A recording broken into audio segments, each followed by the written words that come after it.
All right, welcome back. Week 2 is in the books, so I want to do a recap.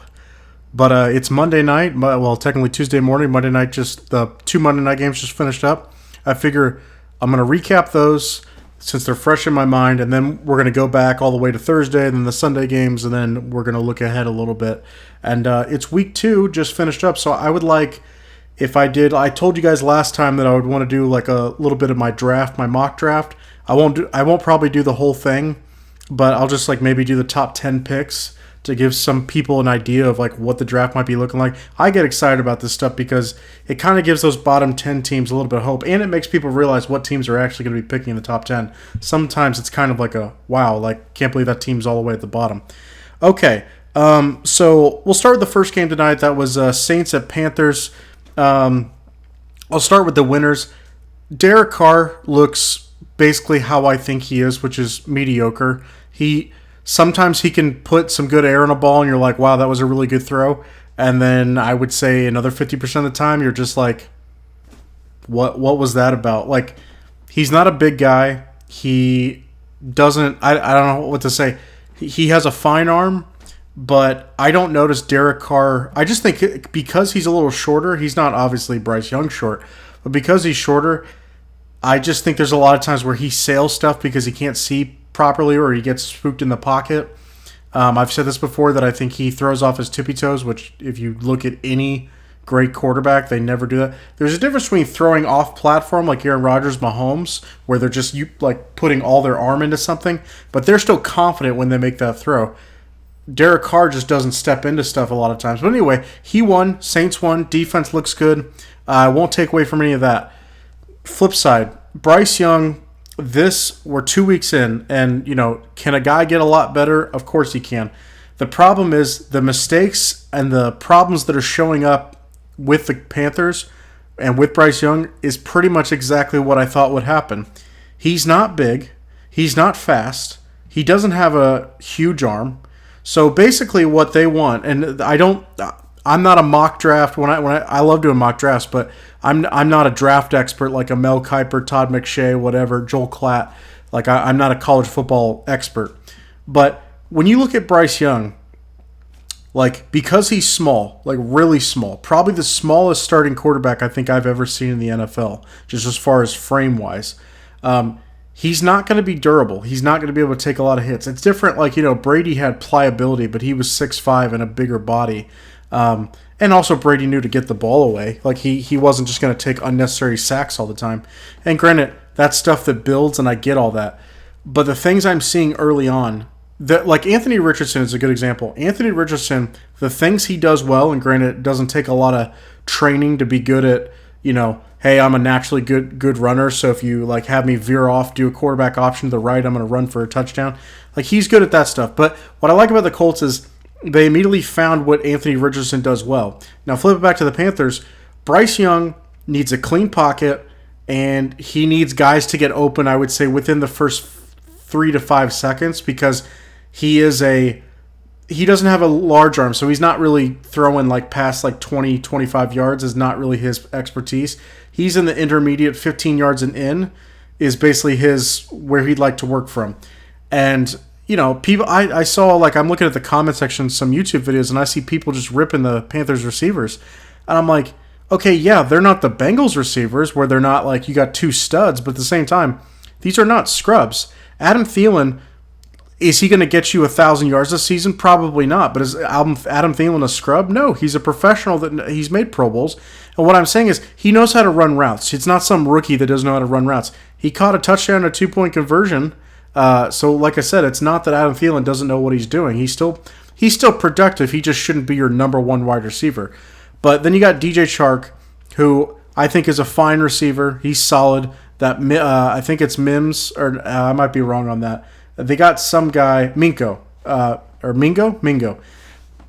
Didn't see a whole lot from him. I think he caught one good ball. But the bottom line is, and Hayden Hurst. Hayden Hurst is a solid tight end. Is he a top 5 tight end? Probably not. But he's probably in that top 10 mix, depending. But he's not a bad tight end. And what I'm saying is the weapons that they have around him are not bad. They're not great, but they're not bad. And you should be able to work with them. The only thing you can criticize the Panthers, you could say that offensive line got work tonight. And from the Saints, you can kind of understand because the Saints have a really good front. They just got a lot of really experienced, good defensive players that also, like that Brian Bresee guy from, I think he was from Clemson. Just another new guy, young guy that they can plug in there on that D-line.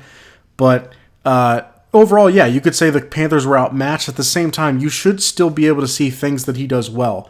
And my thing is, if he has to have a perfect pocket, which basically he does, it's not that he can't move around. It's that he's not fast enough to really get past anyone that's not a D tackle. He cannot get past a DN. He cannot get past a linebacker. So as far as him scrambling, unless like he had a scramble up the field for like 20-something yards tonight. That was really the only productive scramble that he had. That's such a rare thing where basically the defense kind of collapses and leaves the middle. That happens sometimes, but you can't bank on that. I say this all the time about Kyler. I'm not a big Kyler fan, but at least Kyler, when he's getting scrambled, Kyler's so frustrating to try and play against because a lot of times when you're so close to getting him, he'll just run outside and then just do his little Peter Patter, like scramble out and pick up like 5-8 yards. And Kyler can kill you like that. Bryce can't really do that. I mean, like I said, he didn't look like he was going to be able to get around. Like I said, he couldn't outrun a lot of the guys on the Saints defense. And I think on many defenses, he's not going to be able to outrun them. So if you can't outrun him and you can't really stay in the pocket to take the hits, because as you notice, he wasn't really wanting to do that, which I get. He's so small. So if he can't take the hits, he's got to throw everything short and he's got to have a guy get open immediately. Well, that's pretty hard. Like, the only offense I've seen that really can do that effectively is like Tom Brady, his last couple years in the Patriots, was a paper cut offense, and it worked. I mean, he would, 5-yard pass there, 8-yard pass there, 5-yard pass there, 3-yard pass there, 8-yard pass there. Like, Brady could do that. Aside from that, Drew Brees maybe later on, but for the most part, most quarterbacks, Alex Smith, most quarterbacks can't get you where you want to go by paper cutting you. You have to at least threaten that I could throw it deep on you. And Bryce, I'm not saying, like, if he's doing, if he's at the combine and they're just like, can you throw it deep? Yeah, I'm sure he could, but he has trouble seeing over his offensive lineman. I don't care what anyone says. He can't normally see over them, especially if the defenders are coming at his face. He can't see down the field all that well. And, I don't, and he doesn't have a super strong arm. He has a okay arm. It's not super weak, but it's not amazing. He had, like, a couple good throws tonight. I thought there were, like, solid touch passes. But aside from that, I wasn't overly impressed. Now, it's coming across like I'm a complete hater. I'm not mad at the kid. Like, if he was taken, like, late in the first round, I'd be like, that's fine, super accurate quarterback. Kind of like what Mac Jones was as far as, like, just needs some setup and some things to go right for him, but can't, like, carry your franchise. But when you take him with the number one overall pick, to me, that is just your GM, and I don't know if the owner got involved. I heard the owner got involved with the Panthers draft selection. But regardless, if it's the GM or Frank Reich signed off on this and was like, yeah, this is what we should do, I'm not saying you guys should be fired.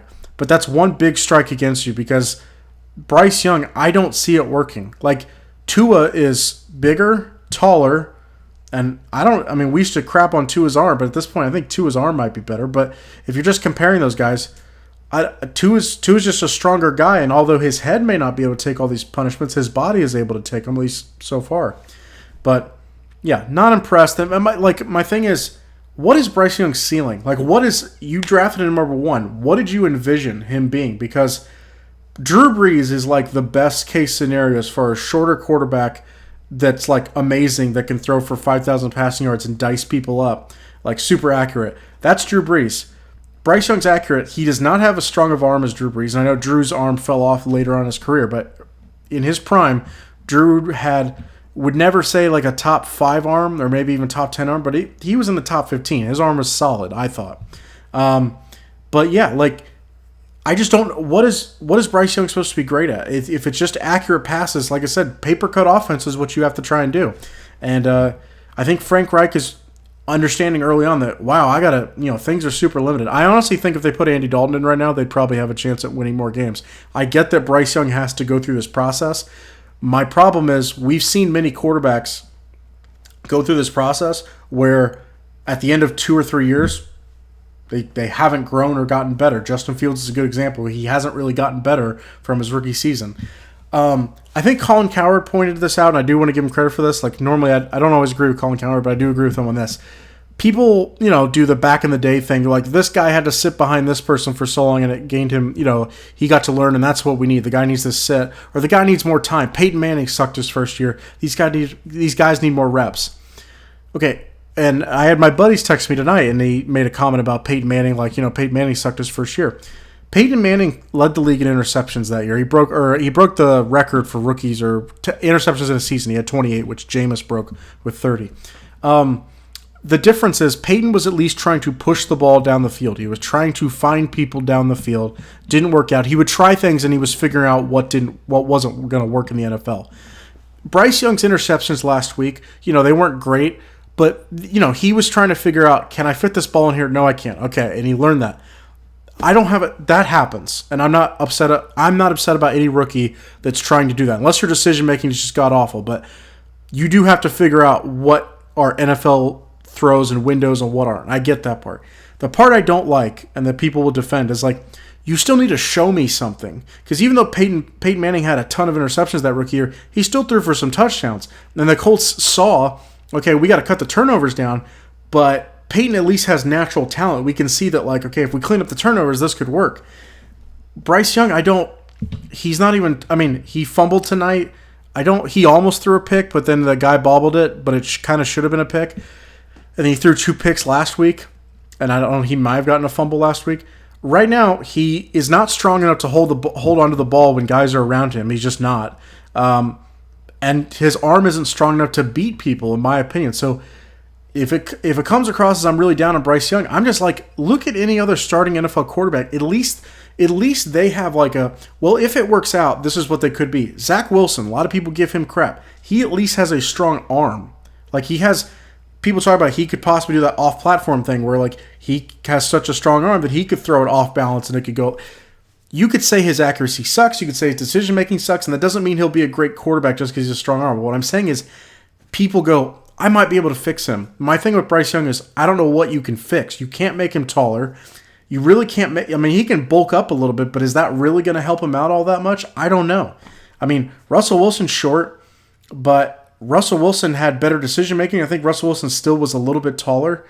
And I don't know, Russell Wilson was just more of a gamer. I don't know how else to describe it. Like, Russell Wilson, big hands as well. Bryce Young does not have these gigantic hands. Russell Wilson has huge hands. Just a bunch of things. Anyway, the rest of the Panthers, the defense looked good. I'll give them that. And I'd heard that the front seven of the Panthers was pretty tough. So if you're Carolina, you have that to hold your hat on, to hang your hat on. But the problem is you don't have your first-round pick this year. So it goes to Chicago. So it just kind of sucks because they traded DJ Moore to move up 9 spots to take Bryce Young when honestly what they could have done is just waited. And, if a quarterback is available, they could have tried and given him a shot. And if not, just get somebody in free agency and wait for the next year because you knew this year's quarterback draft was going to be a lot more stacked. But they just, I think their owner was impatient. He didn't want to wait. And he said, find me a new quarterback now. And that's what they did. And in hindsight, I don't think that was a great move. Even then when they did that, I was on the record. I would have taken C.J. Stroud. NFL body, accurate in college. So it's like Bryce Young was accurate, but C.J. Stroud was also accurate. C.J. Stroud had a bigger arm. And yeah, like the NFL body thing matters. And people say Bryce Young, better processing or smarter guy, better on the whiteboard. Being great on the whiteboard is awesome. But there are a lot of A.J. McCarrons and think of a lot of Alabama quarterbacks. They're really great on the whiteboard. They can't play in the NFL. So there's a mix. Like, there's guys like Peyton Manning that can do both. Tom Brady that can do both. Patrick Mahomes that can do both. But not every guy. It's a difference. Not every there's guys that are like amazing. You'll see like physical freaks out there that can I can toss a ball like 75 yards down the field. But they have no patience. They have a struggle learning. They're not a good decision maker. Maybe they're slow. There's a lot of that stuff. Or they're not durable. They can't take the hits. Or they're shorter. A lot of those factors play into why a guy can be an NFL quarterback or not. So just because you're accurate and you're awesome and you're good on the whiteboard does not mean you're going to be a good NFL quarterback. Okay. 15 minutes of Bryce Young bashing. Okay. So that's it for that game. The second game, Browns at the Steelers. Honestly, a really ugly game to watch. Nick Chubb, his knee literally got tore up. I think it's career-ending. and that's screwed up to say. Because, the only person that I've seen that's come back from a terrible, let's say, lower leg injury, Alex Smith had his injury, which he came back from, and granted, he was not great when he came back, and he was already older, but he was playing quarterback, so he basically just had to, be able to support his weight on it, but he did not have to try to, if Alex Smith had to try to, outrun everybody and be, an actual running back, would not have worked out with his injury, and obviously Alex did it to kind of prove to everyone else and prove to himself that this was not going to be the end. He chooses when he goes out. He came back for basically 1 year and was there, and then that was it. And the Commanders were so scared to play Alex because they didn't want him to get hurt again, which I used to like Ron Rivera as a coach. But anyway, that's another story. But, with this injury, with Nick Chubb's injury, I don't see him. He might be able to rehab and come back. My problem is you will not. I don't think you're going to be the same Nick Chubb because how can you trust that knee? I don't know. We don't know the whole story, but it's sad because Nick Chubb, when he first came in, I just was kind of underwhelmed by him. He was a guy that would produce, but when I'd watch him run, I'm like, there's nothing special. But I'd have to give him the fact of, now that I've seen him run the last couple of years, yes, he has a good offensive line, and that's part of his success, but the other part is he just knows how to find holes. I mean, he's a solid running back as far as his gifts, but one of his best gifts that probably separates him from somebody else is that he can, the holes there, found it, boom, and he turns everything into that game. His average is 5 point something yards a carry. I think he was tied with Jamal Charles, but it's sad. But the Steelers won this game with their defense. Deshaun Watson, this might just be what he is because at this point he is kind of a middle of the pack mediocre quarterback. He can make some throws that you're like, yep, that was pretty good. You got an NFL body, that's good, and he can scramble and make some runs. But the days of him, I don't see him ever getting back to what he used to be because I think the game has kind of passed him up. I think quarterbacks are just better. And that's weird to say because it's only been 3 years since he was good. But I don't know. This is I don't think this is a system thing. I think it's literally just his accuracy is off. And if he's not throwing to Amari Cooper, he's having a hard time. And I know the Steelers front's tough, but still, not super impressed. I had the Browns barely missing the playoffs this year. I think I'm going to stick with that. The Steelers defense looked good. Joey Porter Jr., my cousin, he made some plays. He's not really my cousin, but we share the same last name. But TJ Watt and I forgot what the other guy's name was. Hightower, I don't remember. But the other guy that made a play that got the first pick six. But TJ Watt, crucial. I don't know if he got the actual sack, but he got the fumble recovery with the touchdown. And then Pittsburgh had that big touchdown with Kenny Pickett to George Pickens. In my opinion, that's Pickens all the way. I mean, you can give Pickett credit for holding in the pocket, knowing he was going to get hit, and still making the throw. But in general, just making sure I don't have food in my beard. I think it's just my skin. In general, I was. This is a game that could have gone either way to begin with. It's the Steelers. There's not going to be a whole lot of gimme games. Last week I thought the 49ers were going to be too much. The 49ers are a whole other animal than the Browns. And it's sad because once Nick Chubb went out, I think the Browns, that other guy, the backup running back that they had, he was fine. He had a 70-yard run that almost went for a touchdown. But in the end, no one's going to be able to replace Nick Chubb. I think Kareem Hunt is the guy that I would get. I know some people are saying Cam Akers. Cam Akers is just a guy. Kareem Hunt at least has one point in his career been special. I've never seen Cam Akers do anything special. He's been okay. But, if you're Pittsburgh, once again, it's nice that your defense was able to pull out 2 miraculous touchdowns. I don't think you can bank on that every game. So my thing is, Pittsburgh's got a solid defense, and George Pickens is great, but can you rely on that when Kenny Pickett's just kind of meh? And I know, once again, Cleveland has a good defense, so but it's the NFL. I don't want to keep using these excuses every single time a team on offense struggles. Everyone's like, well, the defense they're going against is great. Yeah, but this is the NFL. Find me a bunch of games where you go against a defense, you're like, these guys are all scrubs, and they're, Alabama or Georgia has a better defense. Not very likely in most of these games. Steelers got the win. Good for them. I don't really know where this takes them from there. I mean, they beat their division rival. That's good for them. Cleveland, everyone was kind of high on Cleveland. I mean, I at least was drinking a little bit of the Kool-Aid last week because I thought, wow, it was impressive to hold the Bengals to 3 points. And now I'm like, but we'll see. Myles Garrett looked like he got a little banged up, but we'll see what happens after that. Okay, So now let's rewind and let's go back to Thursday's game. So we had Eagles at Vikings, close game. Colin Cowherd, the audacity, so Kirk Cousins throws 4 touchdowns, and people will be like, yeah, but he threw it in garbage time. I don't care.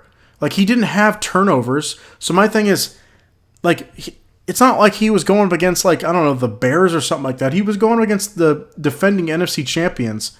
So my thing is, Kirk did not play bad. Was it his greatest game ever? Probably not. But that was a solid game. And if you're going to point to any reason why the Vikings lost, I would not go Kirk Cousins. I would go, your offensive line needs some help. If you watch the game, Kirk Cousins was under duress a lot. And there was also just some unfortunate things that happened. But, I think it was the punt returner or the kickoff returner, he fumbled a ball that he had. So there's just some fluke stuff that happens. But, it's football. It is what it is. But Colin Cowherd gets on after that game Thursday night and is like, this is what happens. Kirk Cousins just can't perform in primetime. And in the comment section, everyone's like, did you watch the game? Throwing for, I think it was over 300 yards with 4 touchdowns and no interceptions. It's that's not, Kirk Cousins is not the problem. Here's how I view Kirk Cousins. He's a borderline top 10 quarterback. Probably not in my top 10, but he's close. What does that mean? That means that there's not a whole lot of guys in the league that are better than him, and the guys that are better, their teams aren't moving off of them. So good luck with that. Can you find someone better? You got to hope to hit in the draft, but to just let, a lot of people Minnesota should just let him walk. I'm like, you got to have an answer. Because in my opinion, with the weapons that you have, I think what you should do is stock that roster up. And by the time that Kirk Cousins either wants to move on or can move on or you have found a better option, you're good and you got a solid roster. But that roster is not so perfect where you're like, man, it's not like the Niners. The only thing holding us back is the quarterback. It's no, you got a lot of holes. Justin Jefferson's great. Addison looks like he's the real deal. Defense needs a lot of work. You got Danielle Hunter, but aside from that, defense needs a lot of work. That offensive line needs some work. And you let Dalvin Cook go, which, maybe that was a smart decision not to pay him or whatever, but Madison doesn't look like he's the guy. He looks like a backup running back, not a starter. So, yeah, they got some things to fix. But my opinion is the Eagles, people are worried about them. Look, they're probably not going to crush teams the way they did last year. They're probably not going to start 10-1 or whatever it was that they started out as. But, the Eagles are going to be a tough out. I just don't think they're going to be as dominant as they were last year, and I think we're seeing that. The loss of their coordinators, maybe that plays a part of it. Some crucial pieces that they missed, C.J. Gardner-Johnson, whatever, I'm not sure. Hargrave, that's now on the Niners. But I think it's just hard to duplicate. That was an amazing season they had. It's very hard to get that. Sometimes bounces have to go your way. Sometimes, certain injuries happened last year that aren't going to happen this year, or injuries happened for you that didn't happen last year. You never know. But I don't fault the Eagles. I thought this was going to be a close game anyway. Minnesota is not some scrub team, even though they're 0-2. They're not a scrub team, I don't think. Okay, so that was the Thursday night game. Moving on to the noon games, we had the Bills at home against the Raiders. They crushed them 38-10. Josh Allen bounced back. I will give Kyle Brandt from Good Morning Football. He said this, and I love that he said this. He goes, after Josh Allen had that terrible Monday night game where he threw all those threw interceptions, had the fumble, so 4 turnovers. Kyle Brandt goes, this stuff doesn't stop. He goes, this will happen again. He's like, because this is who Josh Allen is, unfortunately. He goes, and you watch. He goes, the next week he'll be amazing, and the commentators for that game will be like, I thought Josh Allen was a turnover machine. Where are all those doubters now? And he was like, that doesn't change anything. And it's true. It's against the Raiders, Josh Allen looked amazing. MVP Josh Allen, it was wow, he looked great. If Josh Allen had 1 bad turnover game a year, 2 bad turnovers a year, okay, but he has more than that, for one. And 2, when the Bills need him the most, a lot of times he falters, and this is who he is. So my thing is, if Josh Allen can cut down the turnovers, cutting down the turnovers is one thing, because it's hard for me to say in my body that I wouldn't do what Josh Allen does, because if I had Josh Allen's arm and his talent, heck, if I'm struggling to score, I might be like, screw it, he's down there, I can just chuck this thing 70 yards and get it down there. But, so, I was going to say something. My thing is that is just who Josh Allen is. The thing that I would tell him that you have to cut out, and if you're the Bills, it's hard because you can't threaten him. You can't threaten to bench him. He's too good. That's the problem. You need an experienced coach. That's another reason why I don't think Sean McDermott's going to last longer than this year, because I don't see them making the AFC Championship game. So I think Josh Allen will eventually, like, they need someone to help him, and Sean McDermott's not helping him. He's not even really helping that defense, in my opinion. That defense played pretty good against the Raiders, but competition is going to get tougher. But anyway, the thing they need to cut down is Josh Allen's stupid leaping and jumping into people, because he's going to hurt himself, and he's going to be out for a while at some point, and people are like, wow, Josh Allen, like, you really played like an idiot right there, and like you just got yourself hurt for no reason. So on the Raiders side, Devontae Adams, I think he sustained a concussion. He got banged up from a hit. He had an early touchdown, and it was like Raiders were up 7-0. I was like, okay, because I had the Bills winning a very close game, but I thought the Raiders would put up a good fight. But they couldn't keep up. Jimmy G had like a crucial turnover or two. I think it was maybe just one, but it's hard. Like the Bills have a lot of firepower. The Raiders, Josh Jacobs needs to. I heard someone say that Josh Jacobs needs to lose a little bit of weight. That's probably true, because he doesn't look like the same guy, and that's unfortunate. But I think the Raiders have a few other options that they just need to let unlock. Basically, like Hunter Renfrow. I know people may act like the season he had a few years ago was a one-hit wonder. I don't believe that. I think he's a good slot receiver. I think because Jacoby Myers is still banged up with his head injury, I think they're going to try to have him as the number 2 guy. And then Michael Mayer is the guy that I think needs to be getting more playing time. Personally, I would be playing him at tight end a lot more. But I don't know how many reps they're giving him right now, but I'm not hearing his name being called. Okay, let's move on. Ravens at Bengals. Ravens were able to upset the Bengals at home. They won by 3, but it was more like they kind of had control of the game. I would say it was more around a 10-point game, and then Bengals kind of scored late. But Joe Burrow, he re-injured his calf or re-aggravated his calf, so kind of questionable to see if he's going to be good to go for next Monday night against the Rams. I think he'll play just because I kind of get a vibe of who Joe Burrow is, and I think if he can go and he doesn't think that like he's going to seriously injure himself, he'll play through it. And, whether that'll be to his detriment, we'll find out. But, yeah, I'm impressed with them, like, that he was able to, like, because, they were terrible week 1 against Cleveland. Week 2, they were slow, and then they kind of regained some of their form.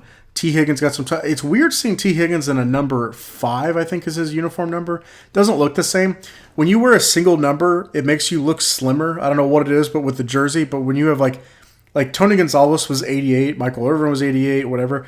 The 88, I don't know, it fills out the uniform where it makes someone look like, oh, okay, like they're buffer. But when you, like, T. Higgins is the same dude, but when he wears 5, I'm like, who is that guy out there? I'm like, looks slim.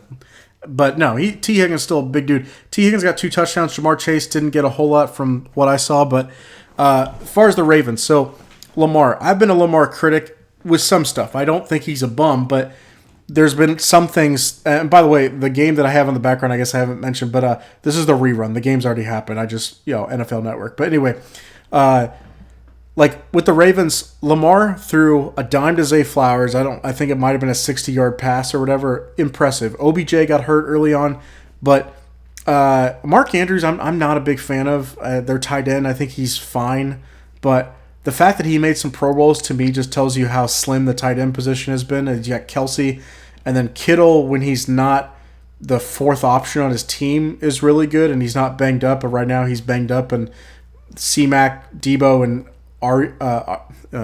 Brandon Ayuk are just kind of better options because they're not as slow. Kittle still can be really good, but I think they just use him as a blocker, and that it works out more. But what was I going with that? Yeah, Mark Andrews. I think they'll replace him here in the next couple of years. Like, he's just slow. He got a touchdown. It was barely a touchdown, and it was like for 2 yards. And I don't know. I'm not impressed with Mark Andrews. There were people for a while, Ravens fans, that were trying to be like, Mark Andrews is just as good as Travis Kelce. I'm like, I don't know what game you've ever watched, but that's not the case. Some people can look at numbers and they go, oh, well, this person had this much, receiving yards or had this many touchdowns, and that means they're stacked these up against other. If you watch the tape of Travis Kelce and Mark Andrews, there is no comparison. Like, if you told me that you're Mark Andrews, I would say you need to get drug tested. But to continue on with it, Lamar looked great. Looked solid. So week 1 they struggled as far as offensively. They still won the game, but they struggled. This is now, I think Todd Monken is the offensive coordinator. This, I think, works Because the old way that the Ravens used to win and score a lot of points is Lamar, the running back option or whatever you call it, the halfback option where he would maybe pass it off to the running back, that mesh point, and then you pull it back and he'd like be throwing from that. I don't think that's sustainable to win a Super Bowl. Like the Chiefs will occasionally do that, but a lot of times we're not going to fake to hand it off every single play. It's just better if Mahomes is in the shotgun, and I know Mahomes is a different animal, but have your quarterback in the shotgun and then be able to read the whole field and then be like, instead of faking to hand it off, I'll just possibly throw it to the flat or do a halfback dump off, whatever. Or you have your hot routes, basically receivers that you can give it if there's a blitz coming or whatever, there's pressure. But with Lamar, I think this works where he has some guys that can stretch the field a little bit, so he can because he doesn't have a strong arm. I wouldn't say it's the strongest of any guy, but he's got a strong arm, and he's able to use that to stretch the field deep, which then opens up some other things underneath. Which before I don't feel like they were really throwing it deep all that much, and you could say it's because they didn't really have a good deep threat. That's a fair point, but yeah, this is what I see. Lamar's not running it every play. He's not looking to run every play, but if the situation's open and there's no guy open, he'll scramble. He'll pick up a first down. He might scramble for 20 yards, whatever. But Lamar isn't having to feel like he has to do it all on his own, which, I've been critical of him, like I've said before, but I got to give him credit. If this version of Lamar, where he's controlled, I don't think he had any turnovers, he's controlled, he was a pocket passer that was doing a good job, that was dangerous if you tried to flush him out of the pocket because obviously he could pick up a first down. So that version of Lamar, can you win a Super Bowl? I still don't. I just think the competition's too tough. I don't think he's good enough or the whole Ravens are good enough. But is that improvement? Yes. This Ravens team looks better. Originally, I didn't have them making the playoffs. I thought it would be razor thin. But now that Aaron Rodgers got hurt, I had to swap them. So now I have the Ravens actually making the playoffs. And they're, I'm not going to say they're the most dangerous team, but they're up there. I mean, as of right now, if we were just who's looked the best, some people would say out of the AFC, they might pick the Dolphins as who's looked the best. I'd have to go with the Ravens just because of what I saw, that offensive performance, plus the defense, what it was able to do against the Bengals. Slight edge, but I'd give them the edge over the Dolphins. But anyway, let's move on. Chiefs-Jaguars. I had this game on, obviously being a Chiefs fan, put this game on my TV that's right behind this computer monitor, and then I watched the NFL Red Zone back there on that TV. It was great. I was in heaven. But so my takeaways, I have a few important things to say. Obviously, Chiefs won, was very happy about that. Chris Jones was back. He looked good. He honestly, he said he'd been keeping in shape. That was 120 degrees on the field. He looked good. I mean, anybody would struggle in that heat, and he looked good. See, and that goes to my point that I made last week, which is that when people say our defense looked good without Chris Jones, sure, it probably did. But take TJ Watt off the Steelers. You just watched the Steelers tonight. Take TJ Watt off it. Does the Steelers defense still look good? Sure. But there's a few crucial plays, game-breaking plays that if TJ Watt's not there, if TJ Watt's not there, you don't get that return for a touchdown. You probably don't get as many sack pressures, quarterback pressures as you got. There's just crucial mistakes that get forced because you have a great defensive player that forces it. Chris Jones, not only did he get a sack and a half, he had a batted pass, which was what I talked about last week, that he can do that. But I think he caused Trevor Lawrence, to speed up his clock. And if Chris Jones wasn't there, I think he would have had more time and probably would have picked us apart a little bit more. And we might have lost the game. So crucial impact. And that's why, in my opinion, you do pay Chris Jones. He's got 2 Super Bowl rings. That's more than Aaron Donald. We don't have we got some good defensive players. I like Nick Bolton. I like Willie Gay. I was kind of critical of McDuffie last year, but my cohorts, my buddies, Jeff and Caleb, they both said, hey, McDuffie's actually really good. So far this year, he's been really good. So I'll eat crow on that because he was short, but I liked him initially when we drafted him. But then last year, I was I keep seeing him get burnt. And they said, well, he's a rookie, but he's pretty good. He's been proven that he's really good. Yesterday, because tonight's Monday night. Yesterday, he had one breakup where I just was McDuffie, he's really quick, and I'm impressed with how well he's able to guard somebody even short. Let's get to the offense. So Mahomes, I think he's still trying to make the best with what he's got. I will say this. I am happy because I was worried last year, even with us winning the Super Bowl, I was worried that foot injury would be lingering and that like, if he didn't rest enough, and even with the amount of time that he had off, I was worried that maybe there's some chance that he re-injures it. I'm not hoping for that, obviously, knock on wood. I hope that never happens. But I was worried that like maybe we'd still be seeing side effects of that, and we haven't. And he looks good. His mobility looks good. The receivers, I still want to see Rice get more involved. Valdez-Scantling, I want to see those as like our top two guys, and then use Tony as a slot receiver, and then Sky Moore. Sky Moore had a touchdown. It's fine. I like, there was a big play. I'm happy that he did that, and he had that big catch at the end of the game when basically Mahomes had to wait, and then finally throw it, and the defense had kind of like crowded into Mahomes, and they kind of left him open over the top. That was good. So like Sky did important things as far as like, just crucial catches in the game. Overall, do I still think he's a mainstay where we're like, oh, we can't get rid of him? No, I don't think that. I think I still would rather have a taller, bigger receiver, but you can't always get what you want. Now to Travis Kelce. Do we win the game without Travis Kelce? Probably not. That touchdown that he caught, that's one of those that people talk about, that Kelce, Mahomes just on the same wavelength. Mahomes scrambles, Kelce scrambles, Kelce finds the open spot, and that's what he did in the end zone, found the open spot, Patrick found him, boom, there you go. That being said, and I want to look at this real quick, Travis Kelce, I just want to make sure I'm not messed up. He had 4 catches, 26 yards, and a touchdown. Look, that's good. That's really good. I'm happy for him. That being said, that is not the old Travis Kelce, even with the touchdown. So people saying, oh, he's back. He's back in the lineup, and I think he's really back because, one, Travis Kelce, you say a lot of things about him. The dude's not I'm not going to use the word, but basically he's not he's not a coward.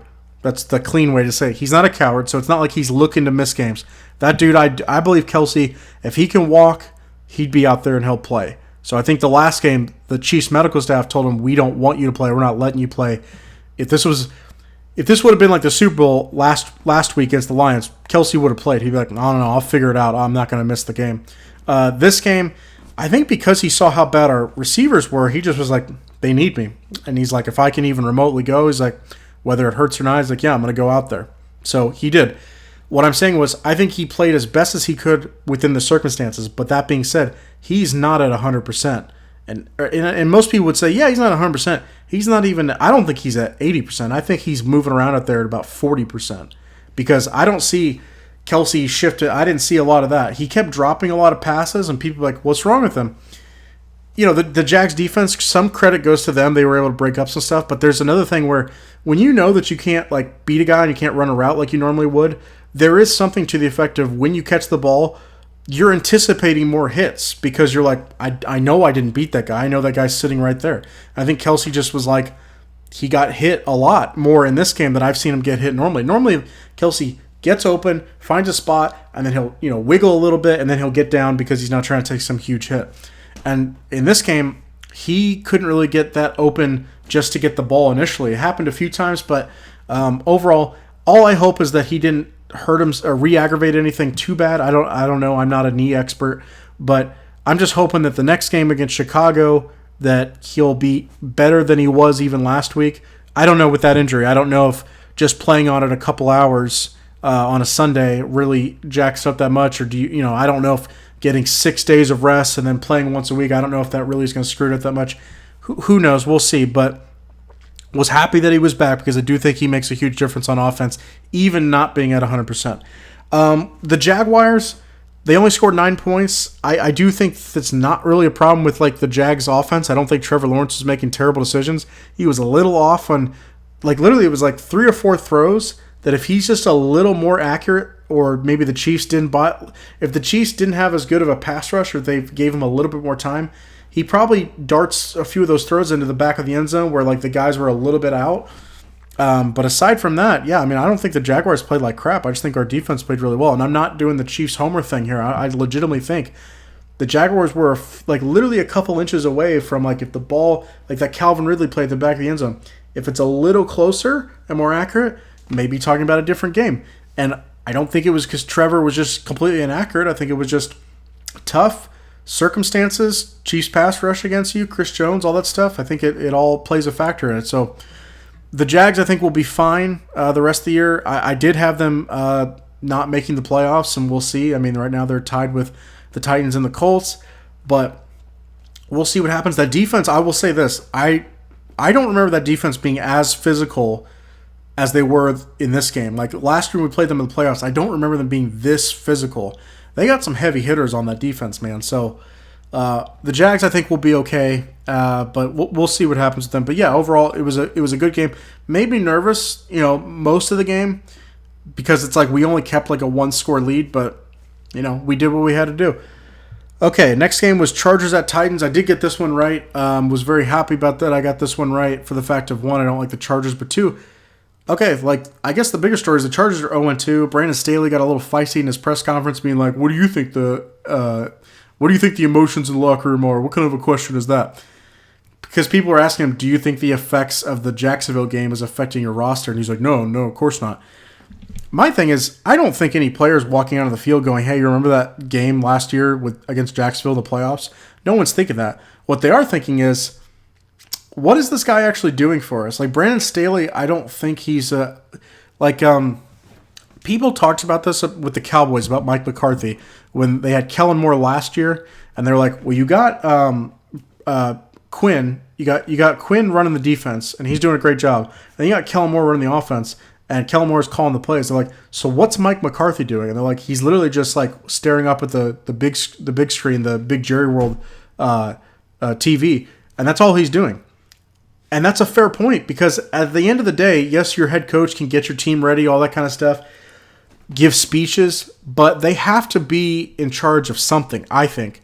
Like Andy Reid, he's engaged in offense. He's either calling plays, or if he lets Matt Nagy call plays, he is telling Matt Nagy, "This is what I think we need to get more of," or "This is what I think that they're doing. We should try this." Matt Nagy may be like, "Okay," and he might be the one that relays it to Patrick. I don't know. I'm not pretending I'm involved in it. But if you watch a Chiefs game on the sidelines, Andy is clearly has his headset, speaking, has his his burger menu, his Waffle House menu, or whatever that people make fun of. He's got that. And look at the Cowboys with Mike McCarthy. Like their offense is looking a lot better, I think, than it was last year. And McCarthy's calling the plays. And I've never been a Mike McCarthy hater. Now, initially, early on, did he get too much credit for what was basically Aaron Rodgers' success? Yeah, probably a little bit. At the same time, people don't know how to control it. There's a happy medium somewhere. Sometimes when people are really successful, they get way too high over someone and give them too much credit. And then on the other end, they're just way too down on me. Like, Mike McCarthy's a terrible coach. He doesn't do anything, whatever. And look at the Cowboys now. It's like he's taken over. No more Kellen Moore. He's calling the plays, and they look damn good. And I think Mike McCarthy may be a little more stressed, but he's actually probably a little happier because he's like, I control this thing, and they're having success. Anyway, we'll get to them. But what does Brandon Staley do?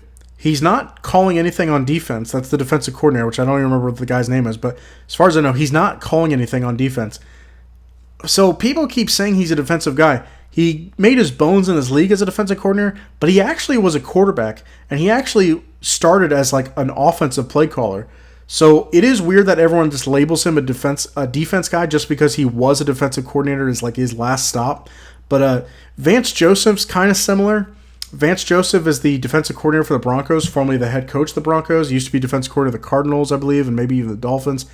Vance Joseph was a quarterback in college. I think I was watching the Colorado game Saturday night, and they brought up that Vance Joseph and Eric Bieniemy were both offensive players. Eric Bieniemy was a running back at Colorado. Vance Joseph was a quarterback.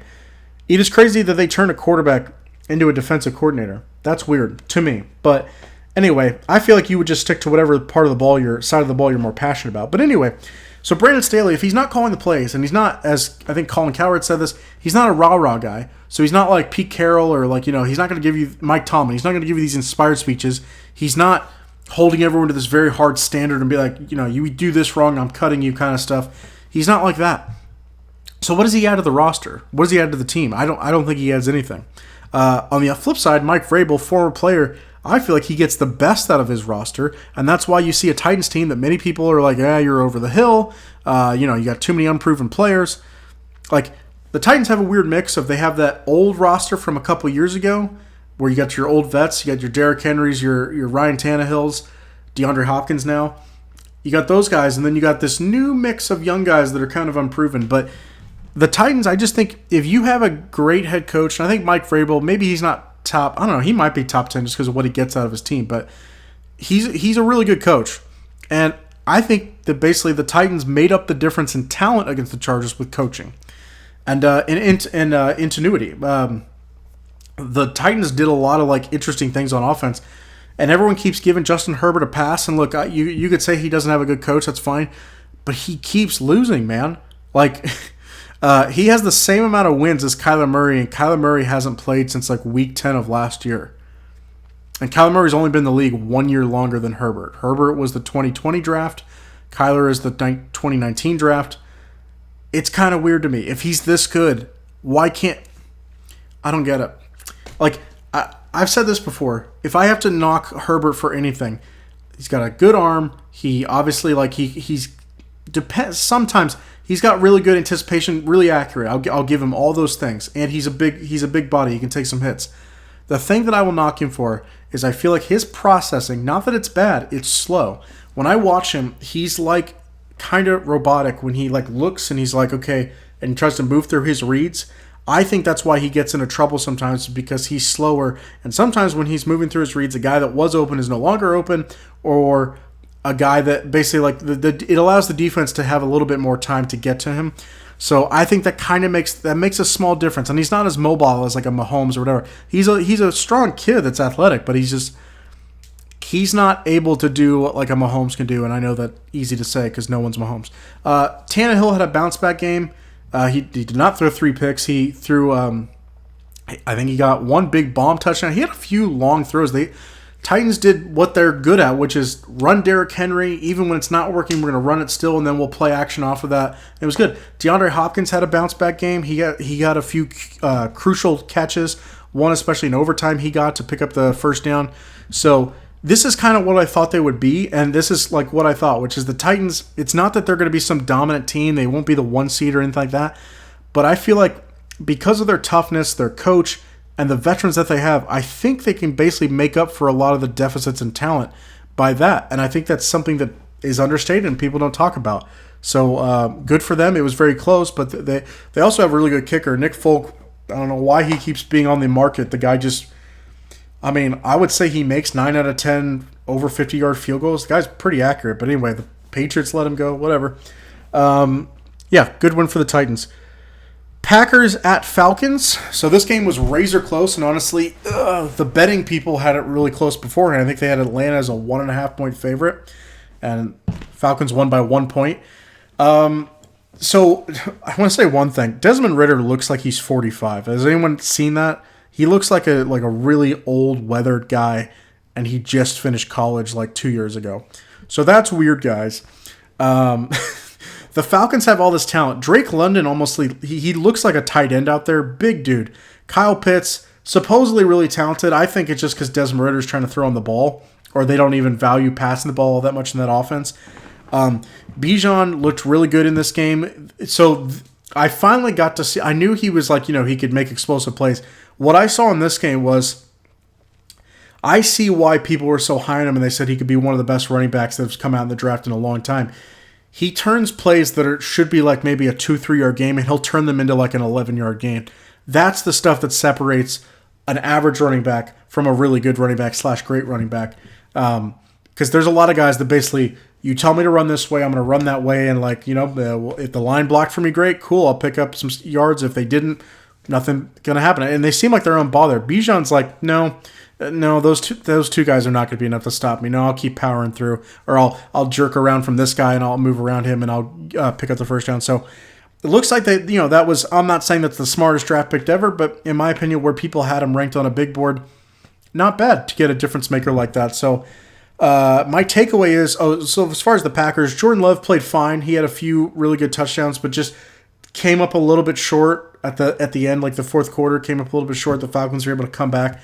But no, if I'm a Packers fan, I would not be discouraged. Like, Jordan Love's going to get better from this. He's going to learn more. His yardage was a little down. I think he only threw for like 170, 180 yards. But Packers are doing pretty good without their number 1 receiver, Christian Watson. So credit to them for that. I think, I'm pretty sure Aaron Jones didn't even play in this game, so they'll get him back.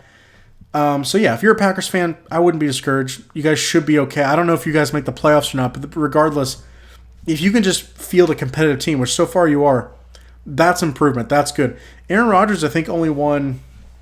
Don't quote me on this, but I think he only won 5 games his rookie year. I think he went 5-11. So if you can do better than that, pretty good. I mean, I know we shouldn't always compare it to the guy that you took over for, but growing pains can be hard. And Jordan Love, like I said, I've been impressed with his performance so far. He still needs to find ways to win games. He won week 1 against the Bears. Bears might end up being like the worst team in the league. We'll see. But yeah, against the Falcons have this tough, solid roster. Defense is solid. I don't think they're amazing, but they're solid. And offense, the offensive line of the Falcons is something that I think people are finally, me included, are finally starting to see. Wow, they're really good. So we're figuring out if Desmond Ridder's the guy. I don't think he's the guy. We'll give him this. Just because you're not the most talented doesn't mean you can't make plays. He made a few plays with his legs where I'm like, I know you can't make that throw, so you're just screw it. I'm going to give it my body and run into the end zone, and if I get hit, I get hit.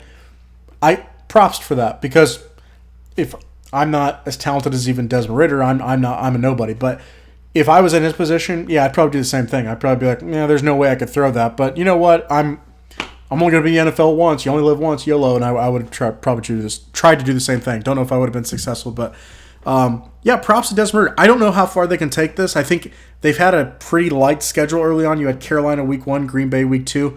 It's going to start getting harder. They played Detroit at Detroit. Tougher test. We'll see. Okay, Seahawks at Lions. Speaking of Detroit. So Detroit, they revealed the Barry Sanders statue. That was cool.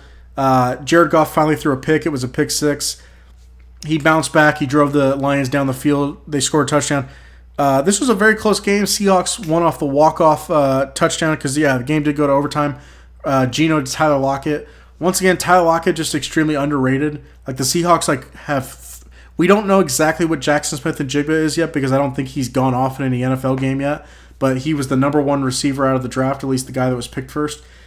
There's a very good chance that they have 3, not number 1s. I don't think Lockett's a number 1, but he's a solid number 2. They might push the Bengals as the best wide receiver group in the league. We'll see. But it was nice to see Geno have a bounce-back game. I was rooting for the Lions because I think the Lions are going to be really good this year, and that's who I picked. But I don't hate the Seahawks. I don't dislike them. They're just a fun team to root for, just like the Lions. So that was just a great, fun game. And in all honesty, kind of wish that would have been one of the Monday night games tonight or maybe the Sunday night game. But, it doesn't always happen that way. But very entertaining game. If I'm either team, that game could have gone either way. So what to make of it? Happy the Seahawks finally got a win. If you're the Lions, like I think Dan Campbell said after the game, this is some humble pie for us. I thought the Lions defense was not going to be capable of giving up 37 points this year. I thought they'd made a lot of improvements. Just kind of shows that, anything can happen. You get beat by better guys. You get tired. Teams scheme for you. I think Pete Carroll did a really good job, which people are not talking about, but I think he did a really good job of getting, like, his tackles were down this week. I don't think either of them played. Maybe Charles Cross played, but I don't think he did. Regardless, did pretty good. Being able to score 37 points. I mean, granted, one of those was a touchdown. So basically 30 points from an offense that has tackle issues. That's really good. Okay, Colts, Texans. Anthony Richardson got banged up. He scored 2 rushing touchdowns early on, and then he scored a second rushing touchdown, was celebrating a little bit, got hit by a defender. His head, he fell to the ground. His head bounced back against the ground. You never know with the stadium. I mean, I'm not pretending to know what it's like to play in Houston Stadium. I don't know how hard that is as far as the turf hitting your head. But he looked like he was fine. He bounced back up, and he looked like he was still celebrating, having a good time. But I guess camera feed caught him hitting his head, and they called him into the tent, did a concussion test on it. He must have failed because I think he even played a little bit more after that. But anyway, sucks because this is the second week in a row he's left a game early. Concussion is not, as long as it's not 2 where you're getting multiple back-to-back in a season, it's not as long-term dangerous as for the season as far as he had a thigh bruise or something like that in the first game, I think, that knocked him out, or they were at least being cautious with them. But Anthony Richardson, as far as the 3 rookie quarterbacks, he looks the best, and he looks like he's ready to play right now. And obviously, he's got to work through his passing and his progressions and processing, but he stepped on an NFL field and you're like, all right, Anthony, I just need you to make plays. He's doing that. So credit to them. I thought that was going to be a close game, but the Colts, they looked good, and Gardner Minshew came in, and I think they scored another touchdown or 10 points with him in. Gardner's a good backup. That's where he is, though. He's a backup. There's people, a former friend of mine, that he was the biggest Gardner Minshew fan. I think part of it because of his mustache, but the other part was I guess he truly believed Gardner's a true starting quarterback. He's not. He's too limited to be a true starting quarterback in this league, but if he's your backup, he's not there's some backups that come in that all, like a Teddy Bridgewater in my opinion, that all they know how to do is hand the ball off and do dumps to the running back out of the backfield. That's all they can do because their arm sucks or they don't want to take a hit. But no, Gardner Minshew's a little bit more than that. To the Texans, once again, and I might sound like a broken record, I feel impressed with C.J. Stroud even after a loss. I thought he did a really good job. They got down early. He throws a really good ball, and the Texans don't have these amazing receivers. So I thought he played well, and I want to look at his stats real quick. C.J. Stroud was 30 of 47, so he threw 47 times in his second NFL game. 384 yards, 2 touchdowns. Now I'm trying to remember. He might have had a fumble. I was watching Red Zone, so I didn't catch maybe all of it. I don't know if he had a fumble. It doesn't say on here, but regardless, that's pretty good for your second week. I get it. They got down early, whatever, but so far of what I'm thinking, I had Anthony Richardson as like the highest ceiling. But I thought there's a chance he doesn't work out because maybe his throwing and because he is so raw. C.J. Stroud, I thought should have been taken number 1. As far as passing ability, he looks like the best through 2 weeks. He looks like the best of the rookies. I would say, as far as just who's played the best, Anthony Richardson's had the most impact, so he's 1. C.J. Stroud's 2, and then Bryce Young's 3. Which is weird because that's the opposite of their drafts. I mean, I guess C.J. Stroud stays in the same spot, but yeah, I don't know. Interesting. Although, I don't know. Bryce Young, he's had some difficulty of who he's gone up against. Maybe I might give him a little bit more benefit of doubt, but I feel like I see more progress out of CJ Stroud where I think he'll turn it around. I guess I'll still put Bryce ahead of him just because of the accuracy, where I think Bryce is extremely accurate, but I don't know. I see the Panthers struggling more later on in the season. I think the Texans can get a win off somebody. We'll see. I thought it was going to be the Colts. It was not. Okay, I got to clear some things. Okay, so Bears at Bucks. My cohorts, my buddies, they picked the Bears in this game. Just doubting the Bucks. They just, and I know it's only 2 weeks, and probably later on in the season you might laugh at this clip and go, "Wow, you're such an idiot," because you said this. But I had the Bucks winning that division at the beginning of the year, and this is kind of what I thought they could do. Which Baker being a playmaker, making some plays, not being a turnover machine. And just, his arm is good enough. He's a solid enough quarterback where he can get good production out of Mike Evans and Chris Godwin, and he's doing that. And the Bucs defense looks good, and this is kind of what I thought. There's too much talent on that defense to just go, guys, we're tanking for Caleb Williams, which there was no way, even if they tanked, they'd have to start Kyle Trask. They'd have to start him and be like, screw it, just throw as many interceptions as you want. Aside from that, there was no way they were going to tank. Todd Bowles' job was in jeopardy. Like, if he would have done terrible this year, they're going to fire him. So he has no incentive to tank. So it just didn't make sense. Like I said, the Bucs just had too much talent. So, the Bucs, they look good. Mike Evans doesn't look washed at all. If I'm the Bucs, you probably should try to just do this last contract, we're signing you for the rest of your playing career, Mike Evans. I don't know if that's going to be a 4-year contract, 5-year contract. I don't know what it would be, but for me, I would just go, this is your last one. And you finish this out because that will put you at, let's say if he signs a 4-year contract, his first year in the league was 2014. So this would put him in for 24, 25, 26, 27. Was that 14 years in the league? That's fine for a wide receiver. That's perfect. So I think that's pretty much all you could expect after that point. I don't know many wide receivers that are still playing. Jerry Rice maybe, but Larry Fitzgerald, he played for a long time. I guess there's that. But most guys, basically after that part of their career, you don't pretty much want to pay for them anymore. Okay, so that's the Bucs side of things. Let's get to the Bears. Justin Fields hasn't gotten better. This is his 3rd year. Someone else brought up the point. I think it was the guy that works at the Volume, which I can never remember his name. Used to be a former scout, bald guy. I think he brought up the fact of people look at Justin Fields and they wanted to make the comparison in the offseason to Jalen Hurts and said, well, Jalen Hurts made a jump from year 2 to year 3. Justin Fields is going to do the same thing. They're mobile. They got good arms. I think the obvious is they're both black. I don't know if that means like, the people that were making that comparison were racist or what. I don't know. But my thing is, just because Jalen Hurts did it does not mean Justin Fields is going to do it. Jalen Hurts is a completely different personality, different upbringing, somewhat of a different skill set. Jalen Hurts, someone brought up, he's more of a power runner where Jalen Hurts could like run over somebody, depending on who it was, a secondary player, probably not a linebacker, but like Jalen Hurts, power runner, but he's built his game where it's not run first and occasionally pass. It's pass first, but I'll run when it's open or necessary. Justin Fields, his passing, it's not that he has a bad arm. He has a decent arm. Like it's solid. He's got a pretty good arm.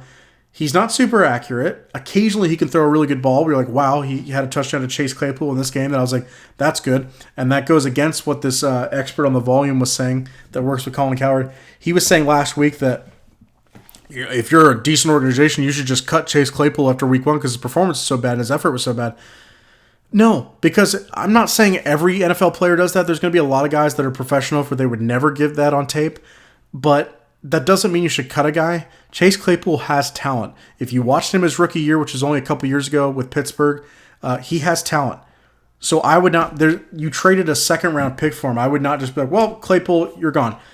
If I was the coach of the GM, I would sit him down and be like, Chase, I'm not trying to grill you on week 1. You saw the tape. You saw what everyone said. I would just be like, straight up, do you want to keep playing football, and do you want to keep playing for the Chicago Bears or not? We traded for you thinking you'd be a big part of this offense. We understand that we're going through some growing pains, but we need you to be on board with us. If Chase Claypool said, yeah, man, I'm still here, I was out of it, or I'm sorry I didn't give my best effort, I know it's there, then I'd be like, all right, well, that was one game. We can squash that, move on from it, just give us better effort in the week 2, and we're good. And he did. And like I said, he caught a beautiful touchdown, and his teammates were celebrating with him on the sideline, so I was happy to see that. But Justin Fields, yeah, he's not getting better.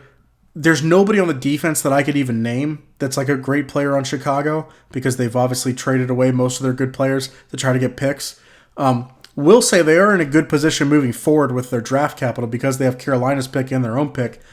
But as of right now, look, I know Arizona looks bad, but they're missing their starting quarterback. I know the Texans aren't great, but they have hope with C.J. Stroud where I see promise from them. And their defense actually doesn't look that bad, I don't think. I got to say it. I think the Bears are the worst team in the league right now. I really do. You can't point to their defense and have any like promise of like, hey, they're actually really good. They're not.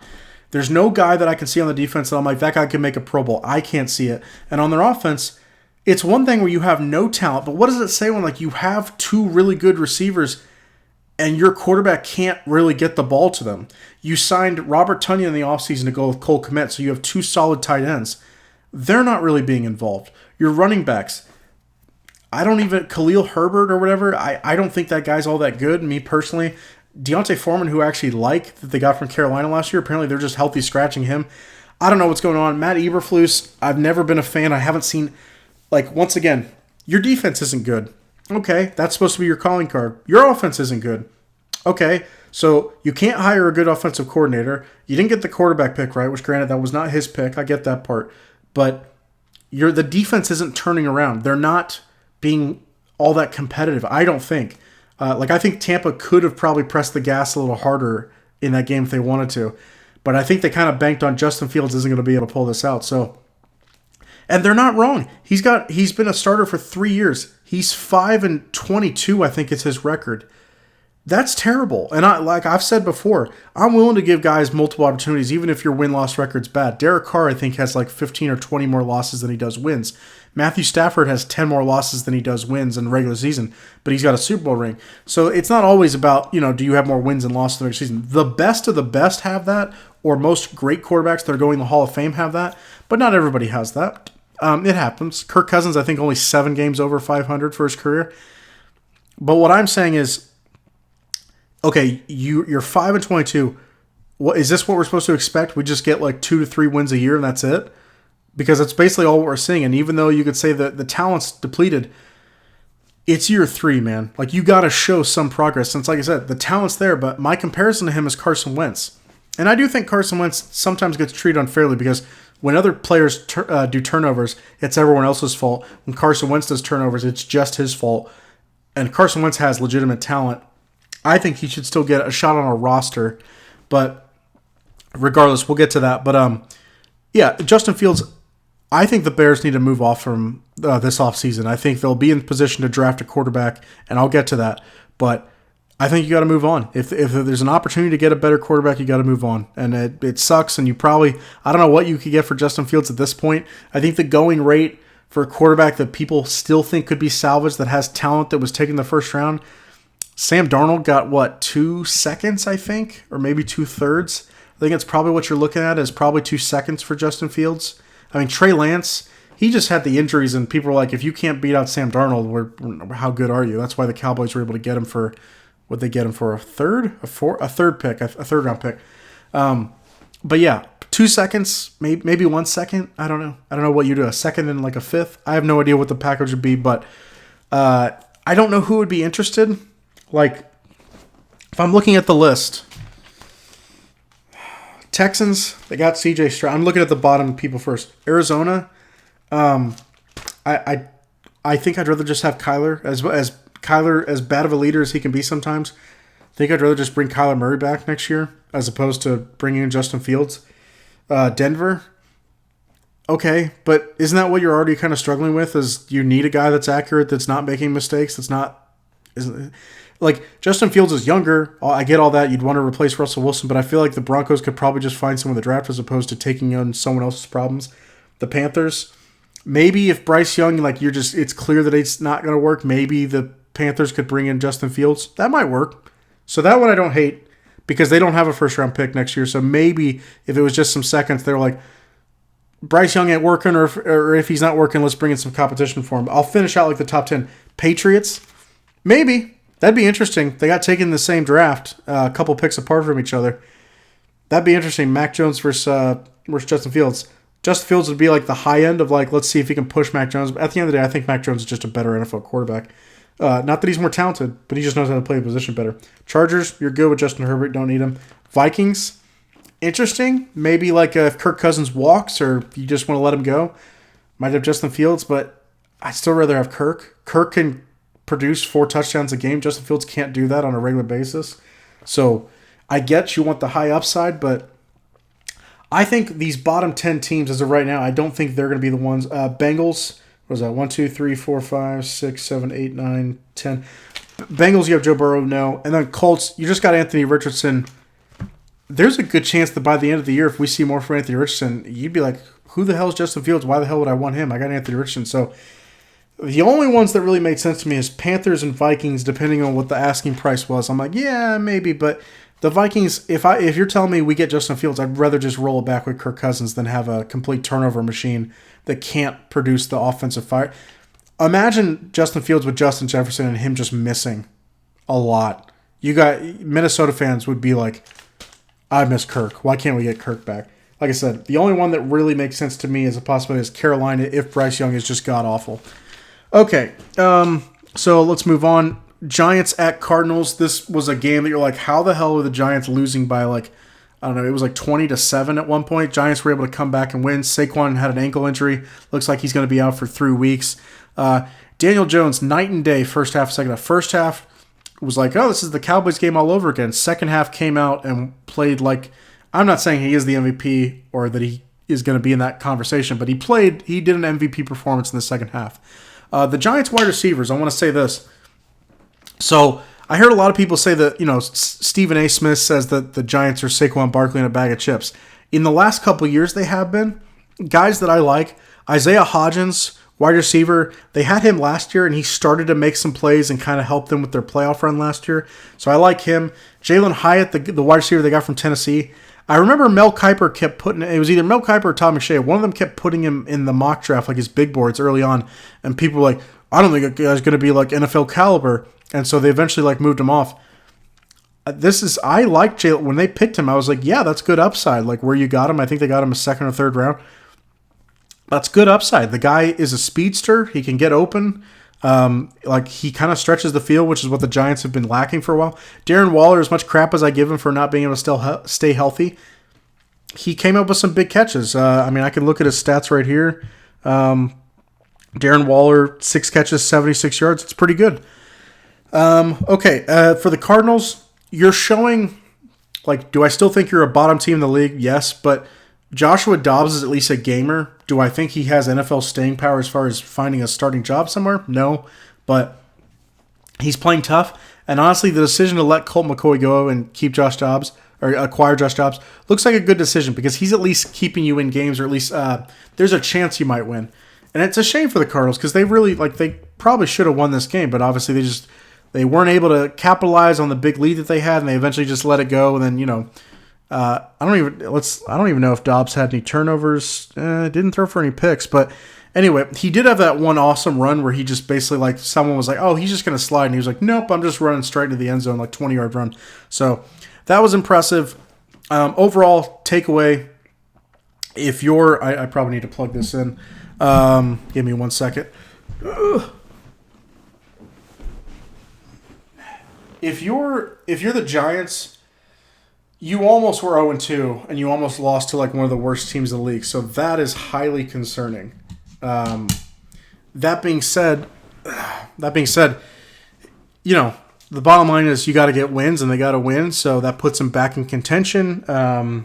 I don't think they're not in a playoff spot right now, just because the NFC is a little more stacked. There's too many more 2-0 teams, but you had to get this win, and they got it. And people don't like, oh, there's no week 2. You have to get the win. Yeah, there is. Like, you fall down 0-2 and you lost to the Cardinals. Yeah, big problems.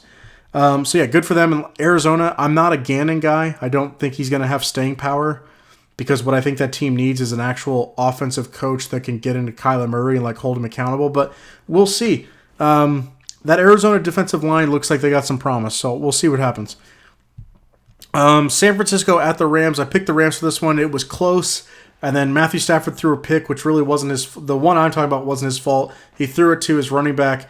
The guy had it bounce off his hands. 49ers got it, and then from there, the 49ers kind of got some momentum and ran away with the game.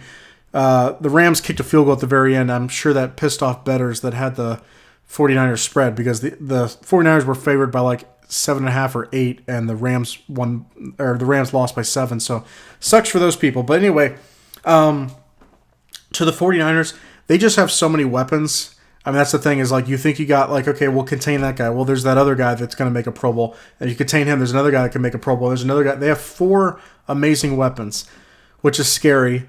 You got Brock Purdy, who seems like a great decision maker, fast throws, knows the offense, so that's tough. Got a little bit of mobility. Offensive line's pretty good. The defense is pretty solid. I don't think they're invulnerable. Some people are making out like San Francisco's like just going to be unstoppable this year. No, but I do think they're incredibly solid, and they'll be around at the end, obviously. With the Rams, once again, this is proving my point that if you give Matthew Stafford protection and some guys that know how to run routes, he'll do it for you. Matthew Stafford's a top 5 quarterback. I don't really know how you can debate that at this point, because there's a lot of guys that people would rank higher that can't do what Matthew Stafford's doing, which is my number 1 target's out. I have a makeshift offensive line. I have no names at running back, and my defense is Aaron Donald and a bunch of young guys, and we're still staying competitive with the team that was in the NFC Championship game last year. So if I'm the Rams, I'm highly encouraged. This was a game that was winnable, and that's the thing, is like, if that interception doesn't happen, maybe the results are different, but it is what it is. But I had the Rams as the 1 seed this year, which everyone called me crazy, but this is, I mean, you could say I was pipe dreaming, best case scenario, but yeah, this is what I kind of hoped for, and I think once Cooper Kupp gets back, they're going to be a real problem for a lot of these teams. So yeah, we'll see what happens. I heard Cam Akers now on the trade block. Who cares? Cam Akers a guy. He's just a guy. I don't know. The Browns, I heard some people say, why don't the Browns get Cam Akers? Maybe because they don't want to give up a draft pick for a guy that's not even better than their backup they have right now. So, no. Okay. Jets at Cowboys. Cowboys won 30-10. The defense looked good. They gave up the one big play, Zach Wilson to Garrett Wilson. That was just a great play by Garrett Wilson, and Zach Wilson held in long enough to deliver that throw. Great play by Garrett Wilson. But Cowboys look solid. That offense, like I said, looks good. They were able to score some points on that Jets defense. It's not to me, I don't blame the Jets defense all that much for the fact of they were on the field so much that naturally, they're all human beings. They're not robots. They will get tired. I think that's what happened. They just were on the field too much. not like as far as impressed by the Cowboys, not super impressed. Just for the fact of if Aaron Rodgers had been playing, I think this is a different ballgame. I think the Jets could pull it out.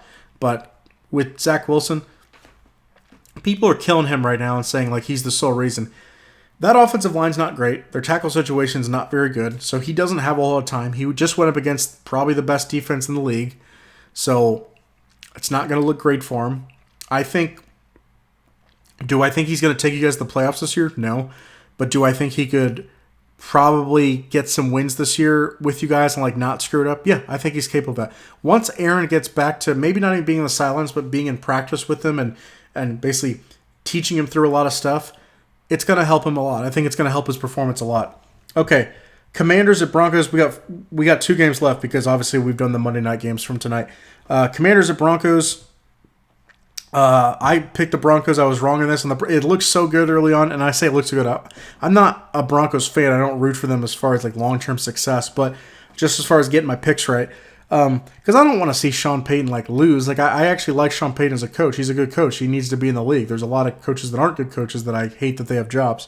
But yeah, Commanders they rallied. They came back. Now some people are giving all the credit to Eric Bieniemy, which I find so weird.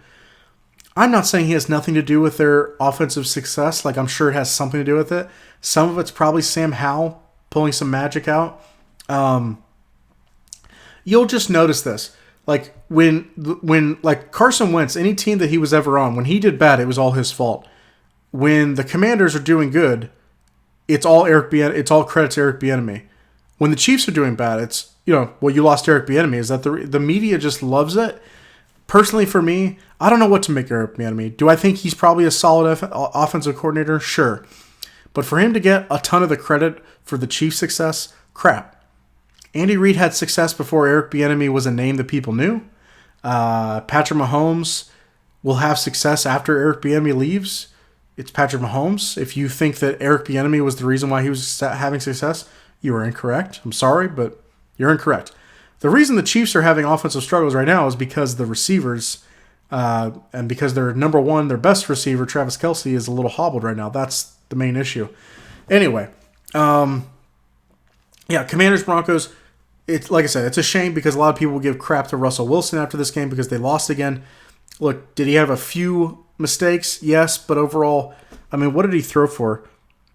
Russell Wilson threw for 18 of 32, 308 yards, 3 touchdowns, 1 interception. That's pretty good. Just saying. Commanders, let's see what Sam Howell threw for. 27 of 39, 299 yards, 2 touchdowns, no picks. Sam Howell, I think I'm still low on him. Like I said in the last video, he's a less athletic or a less good or a less powerful Baker Mayfield. He's not as talented as Baker Mayfield. I'm going to stick with that. I think the competition is going to get a lot tougher for the Commanders. Who do they play in week 3? They play the Bills. Good luck with that. Now, if you can compete with them, okay, solid, but don't think it's going to happen. And for Denver, it's like I said, it just sucks because you were super close to finally getting a win and feeling like, hey, we're reversing things here. They'll just have to wait till next week, and it's going to suck because it's 2 razor-close games back-to-back. By the way, that 2-point conversion, they did the Hail Mary. They got the touchdown, which you could say, yeah, that's a miracle. The 2-point conversion, I'm not rooting for I want my pick to be right, but I have no problem with the Broncos losing. I'm a Chiefs fan. But that was pass interference. The guy literally hooked him and held him back from catching the ball, and the refs were like, no, we're good. We're not going to call it. I thought that was crap. I thought the Broncos should have got the ball at the 1-yard line for another 2-point try. It doesn't mean they would have got it, but I just... Really weird that they nobody gave another look at that, and they were just like, "Yep, game's over. All right, bye." And Ron Rivera, people are going to give him, I don't know, they're going to give Eric Bieniemy a ton of credit. Maybe they won't give Ron Rivera. Ron Rivera to me is just like an absentee guy. I think if you have a locker room that is divided or basically leaderless, I think Ron Rivera can get in there and kind of straighten some guys out, keep it professional. But as far as what he brings to a team, as far as X's and O's, I don't think he brings much. Roster evaluation, I don't think he brings much. I used to be a bigger fan of his, but since I've seen him in Washington, I've basically disliked almost every move he's ever made. So, okay. Dolphins at Patriots. This was the last game. Oh, this was Sunday night, so last night. Or the night before, I guess. By the time you guys watch this, it'll be the night before. So Tua once again, looked good. He threw for, let's look at his stats, 21 of 30, 249, 1 touchdown, 1 pick. Christian Gonzalez was the guy that got the pick. Me and Jeff were pretty high on him in the draft. Loved his size for a cornerback. Loved his athleticism. I really don't know why he slid, but the Patriots literally just looked at him and were like, you guys are letting this guy go? Okay, we'll take him. He fits great into what they do. Their other cornerback got hurt, Jones, so they basically were down a little bit and a little depleted, but people were wondering if, Tyreek, what can the Patriots do? Tyreek had 5 catches for 40 yards. He did get a touchdown, but held him to 40 yards. So the Patriots defense clearly played a factor in slowing him down.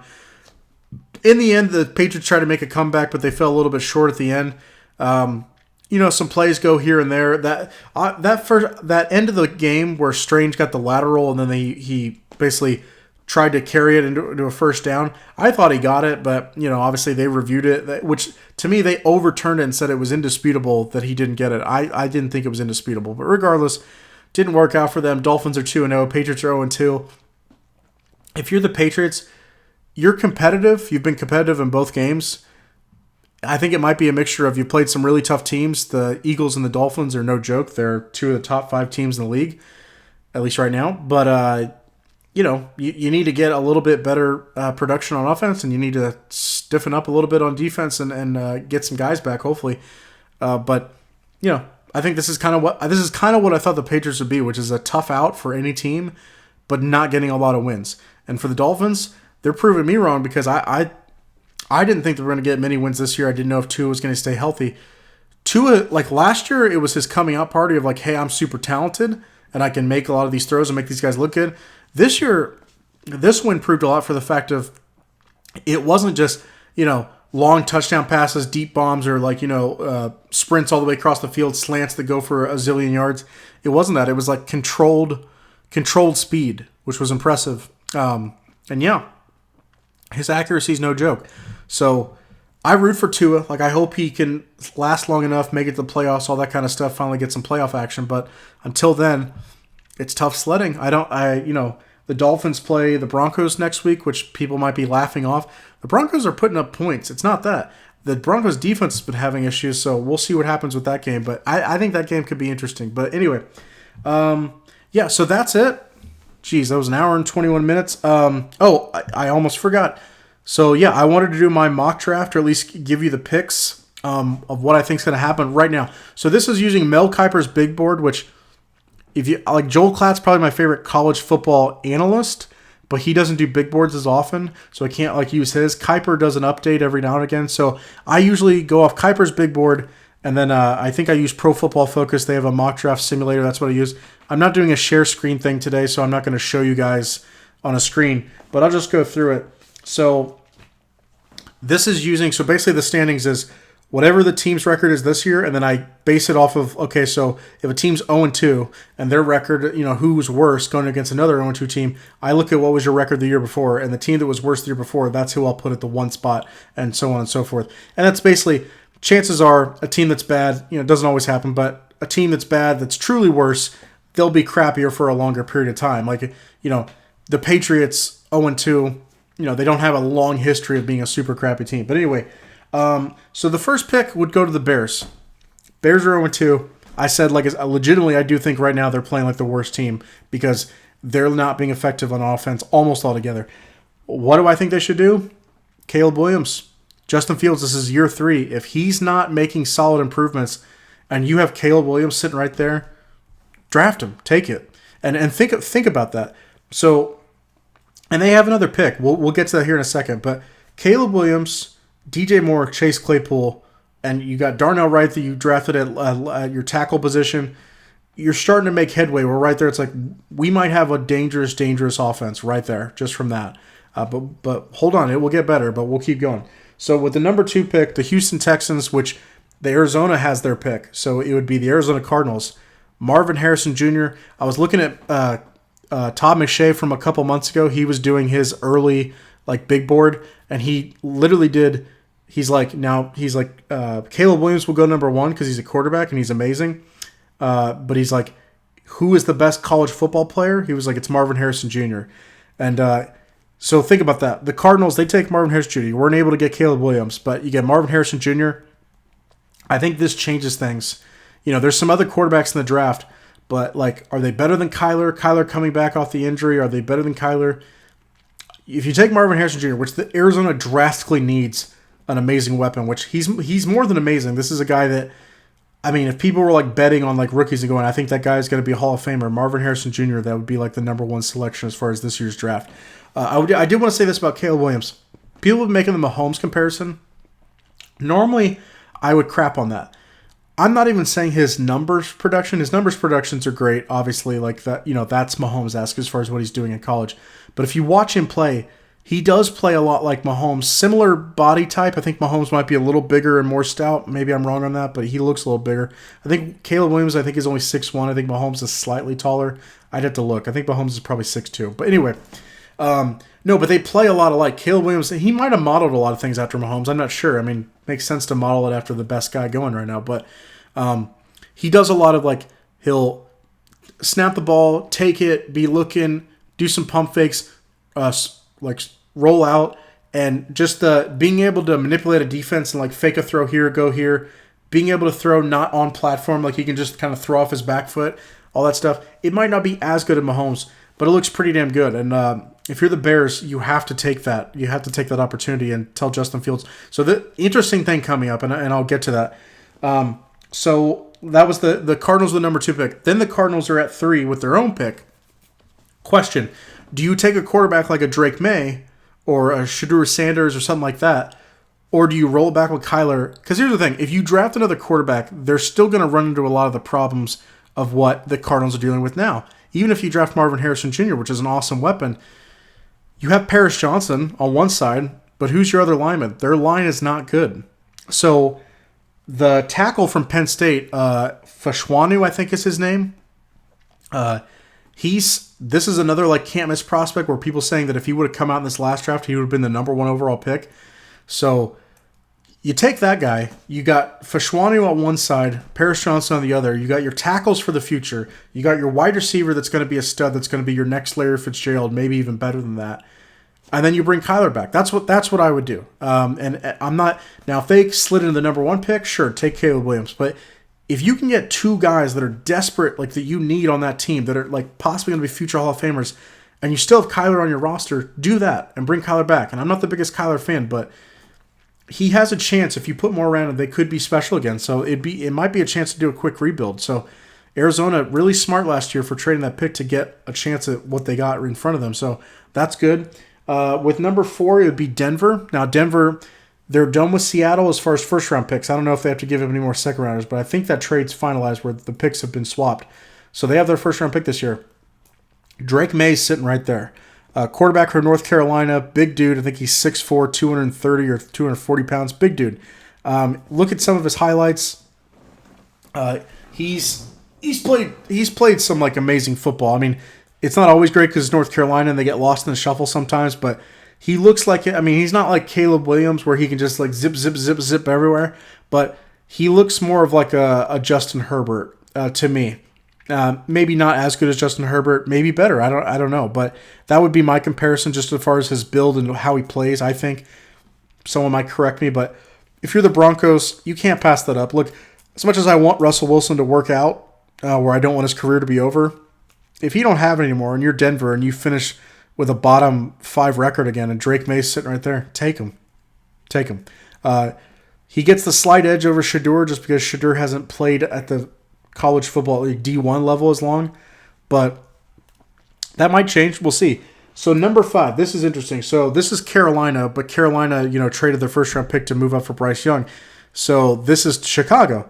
Now, if Chicago was drafting as far as like just for themselves, where they're like, we're not going to try to trade this pick, Brock Bowers, the tight end from Georgia, dude's a freak. They could get him and basically clear out that tight end room where they can move on from Robert Tonyan and Cole Kmet, who are fine and guys, and they can get a rock star tight end, a guy that's going to make Pro Bowls and be up there with probably Kelsey and Kittle as far as best tight in the league. Because Kelsey's 34, he's getting older. But yeah, like that could be who they get. But entertain this for a second. quarterbacks are at the price for a quarterback. It's at a premium right now, where everyone wants a quarterback if they need it. Shedeur Sanders is available now. Obviously, think about this. This is crazy. Chicago at this moment. So they still have Justin Fields on their roster. This is come draft day. They still have Justin Fields. They draft Caleb Williams. So clearly Justin Fields, they need to find a trade for him. Your number 5 pick. I'm not saying you draft Shedeur Sanders and you take him and hold on to him, but what I'm saying is trade that pick for someone that wants Shedeur Sanders, because I could look down the next available team that probably won him. Carolina, not Carolina. The Patriots, if they're ready to move on from Mac, could move up one spot to get a Shedeur Sanders. I think that's very possible. Bill claims to be a smart GM. I don't know. We'll see. I mean, he's made some good moves in the past, but I feel like it's been a while. But if I'm New England and I just need to move up one spot and I can get Shedeur Sanders and I can be kind of done with this Mac Jones era, I'd probably do that. So I guess in my mock draft, I would have Patriots moving up one spot, drafting Shedeur Sanders from Colorado, and that be their quarterback of the future. And maybe they have him sit behind Mac for a year. I don't know, but probably not. I would just move Mac on.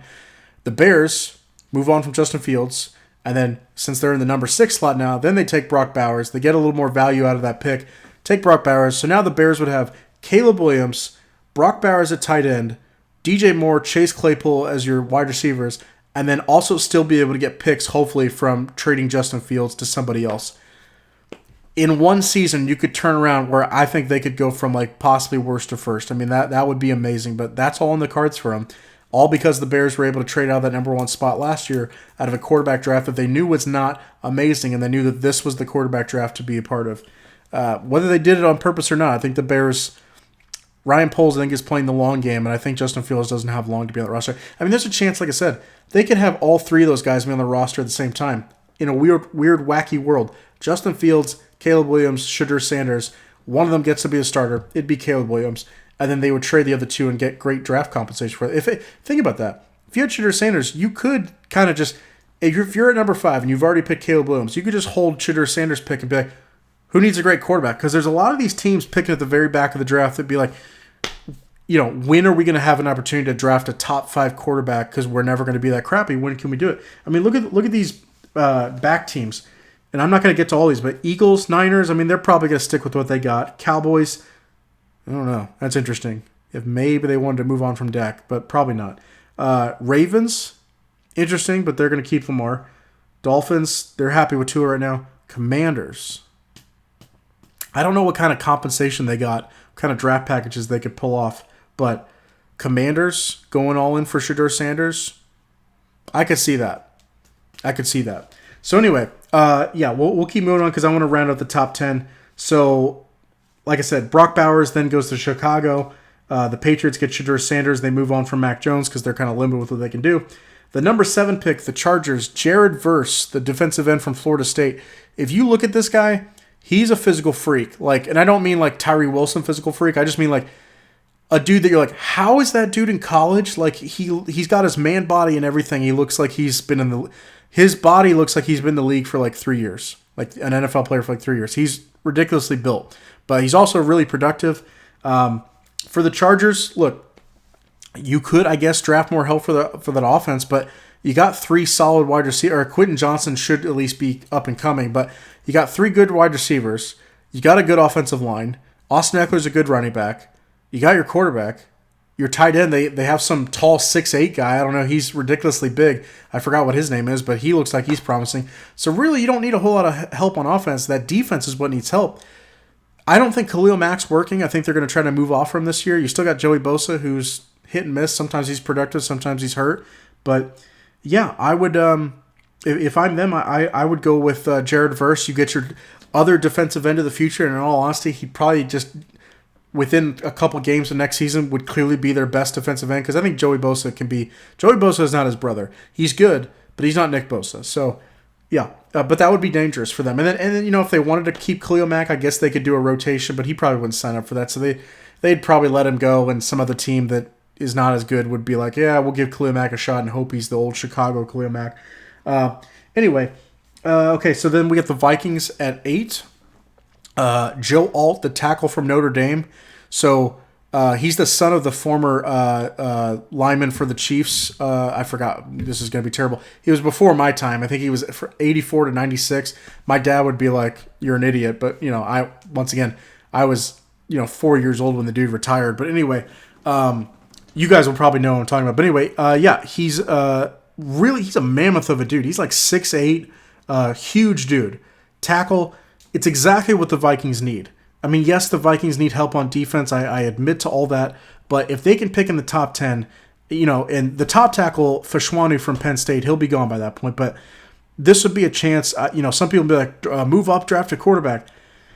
What good is drafting a quarterback if you can't protect him in the pocket? Have you watched the Vikings this year? They can't protect Kirk that much. I mean, game 1 was against Tampa. Kirk got swarmed, turned the ball over a few times. Not entirely his fault. There's a difference between you holding the ball carelessly or running with the ball carelessly and getting it hit from behind or knocked out. There's a difference between you snap the ball and you're about to throw it and literally you're just getting swarmed by 3 defensive players because your line can't hold up. That's different. So I know Christian Darrisaw is there for them, but I think he's hurt right now, but he's a good player for them. But aside from that, I don't know many other guys in their line that's actually that good. So Joe Alt there, he'd be a mammoth of a tackle for them. That would be great. He'd be like their... I think for the next 10 years, you could basically count on Justin Jefferson, Joe Alt are going to be making Pro Bowls. You got them, and you'd be able to protect Kirk Cousins' blindside, which would be good. Or if you move on from protect the next guy. Number 9, who do we got? We got the Bengals picking number 9. Kool-Aid from Bama, the cornerback. Great playmaker, knows how to find the ball.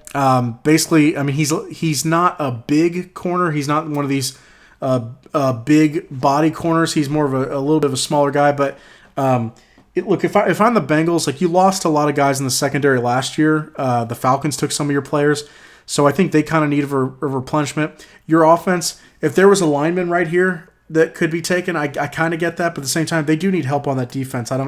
Did you watch? Lamar kind of lit him up a little bit last week, and then the week before, Cleveland was able to get some plays on him. So I think a cornerback would probably help. And then number 10, this will be the last pick that I do so far. The 10th pick would go to the Colts right now, and they do have their pick. Chop Robinson, the edge rusher from Penn State. If I'm Indy, you got DeForest Buckner, and you got some solid players on defense. That offense, like I said, if there was a piece that fit, I'd probably go for it. But your weapons, you got Michael Pittman. I forgot who their other guy is. I know that's not a great case for my argument, but I do think that their pass rush needs to be a little bit better. And like I said, if you're just doing the mock draft and seeing where these guys fit, I think you can make a case that all these fit pretty well for the spot which they have them. So yeah, a solid edge rusher, a guy that can get to the quarterback. I think that's exactly what the Colts need. More pressure on the quarterback's never a bad thing. That's always going to help your chances because I don't think their secondary is all that amazing, but the better the pass rush, the shorter amount of time your secondary has to hold up. So anyway, yeah, that's it for my top 10. I guess last thing before I go, I'll give you my quick top 10 teams so far. Look, if you're undefeated, I'm not going to fault you. I'm not going to. My power rankings are not a traditional power rankings, but at the same time, they're not on my emotions list. If you watch Nick Wright, and I'm a Chiefs fan, Nick Wright would put the Chiefs atop the teams, the tiers. He'd put them on the top every single time. As much as I want to do that, I also have to be realistic. Okay, 10 through 1. Number 10, Kansas City. I still think out of all the teams that have a loss, I think we're the best one. I think our record has proven that we're the most reliable, that we're going to get things back together. Plus, our loss was a 1-point loss, and it came when 2 of our best 3 players were out. Number 9, the Falcons, 2-0. I think out of all the undefeated teams, they're probably the weakest. Don't know. I don't see their undefeated streak holding up longer than basically this is it. This is as long as I think it lasts. I think they lose this weekend, but I keep dropping my pen. Anyway, yeah, the Falcons, they have a nice little honeymoon phase or whatever that they're going through right now, but sooner or later, the competition is going to get stiffer, and Desmond Ridder is going to actually be forced to make some plays. I don't know if he's going to be able to do it. But so far, not crapping on their parade. Number 9. Number 8, I got the Saints. That defense looks really good. Granted, it was against Bryce Young this week and Ryan Tannehill the week before, but they're no joke. That front is really good, and their secondary, they can cover. So I think it's going to keep showing up that their defense is solid.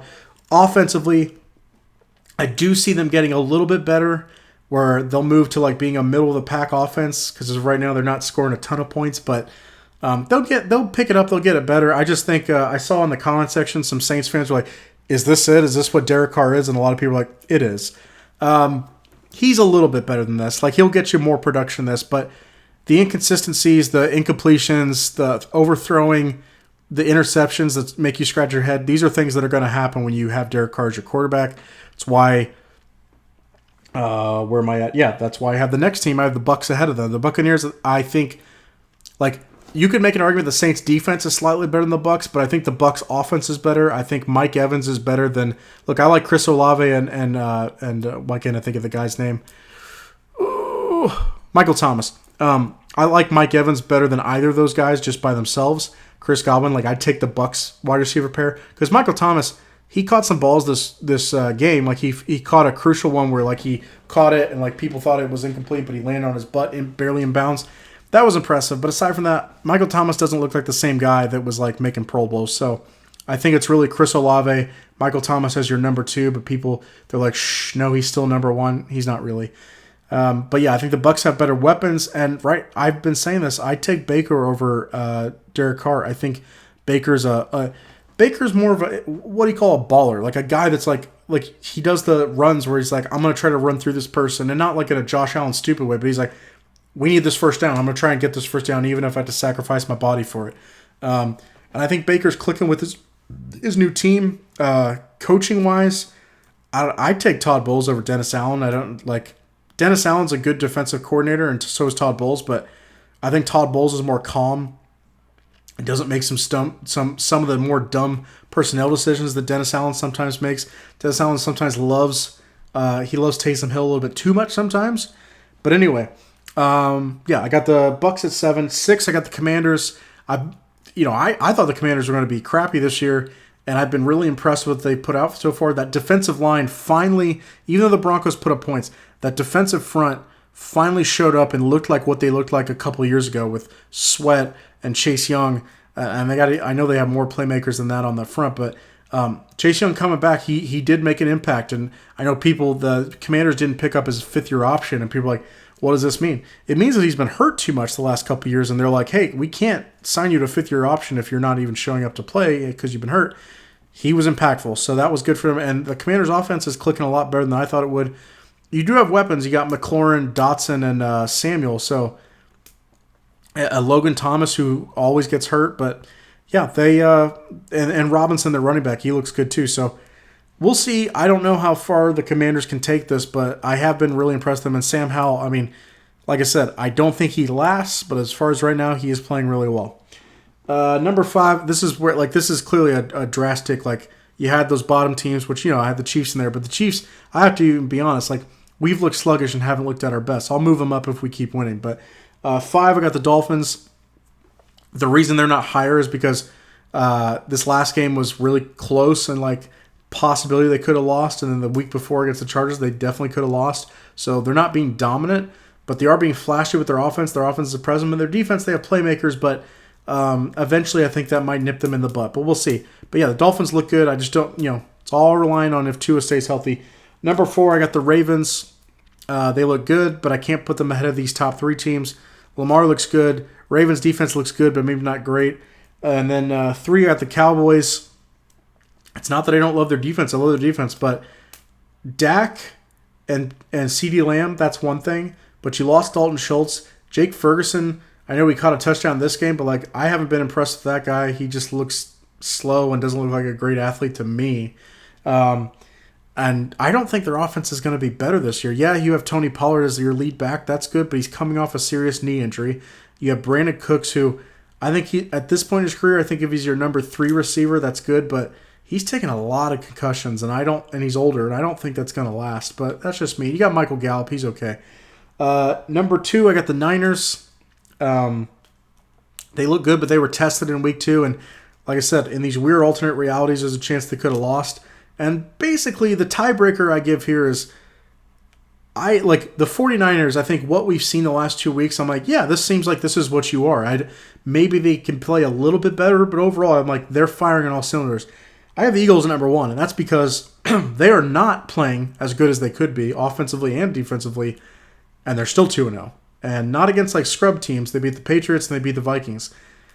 When the Eagles start getting it going and start clicking, and the A.J. Brown and Jalen Hurts get that connection again, and that running game gets on point. I mean, they ran great this last week, but Jalen Hurts starts picking up his passing game again, and that defense starts playing like they did last year. Yeah, like I said, until someone knocks them off, I'm probably going to have them at number one because I know what their ceiling is, and right now I think their ceiling, even still being 2-0, they haven't come close to hitting it. So, all right, that's it for my rankings. That's it for the whole video. Thanks for sitting in with this if you did watch it. But anyway, that's it for now. I'm either going to come back again with a podcast of the boys this week and preview the next games, or I'll do that by myself. Probably like Thursday night I'll record another video. But anyway, that's it for now. Have a good one, guys.